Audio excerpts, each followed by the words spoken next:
बिस्मिल्लाहिर्रहमानिर्रहीम अस्सलाम वालेकुम। यूएई ने 12 मुल्कों पे पाबंदी उठा दी है। बहुत ही ज़बरदस्त अपडेट्स है उन 12 मुल्कों पे जिन पे पाबंदी लगाई थी कोरोना का, जो वहाँ पे जो ओमिक्रॉन जो है वो बढ़ता जा रहा था तेज़ी से, तो उन मुल्कों के ऊपर 12 मुल्कों पे पाबंदी लगाई थी। वो तमाम 12 मुल्कों पे पाबंदी उठा ली गई है। अब उन मुल्कों पे सफ़र कर सकते हैं, आ जा सकते हैं। बाकी एयरलाइन वालों से भी मशवरा कर लीजिएगा। ये अभी थोड़ी देर पहले की अपडेट्स थी।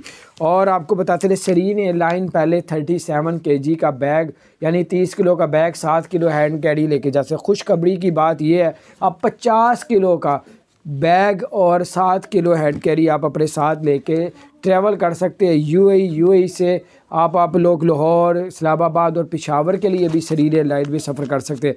सरीन एयरलाइन के बारे में मैंने ये सुना है, बाकी आप लोग उनसे पता कर लीजिएगा। जो छोटे छोटे बच्चे होते हैं 1-2 माह के, उनकी टिकट्स के पैसे भी शायद ना लगे, अगर लगेंगे भी तो बहुत ही कम लगेंगे। तो आप बाकी बहुत अच्छी ऑफ़र दे रहा है सरीन एयरलाइन, इतनी अगर आप टिकट लेते हैं काफ़ी फ़ायदा होने वाला है।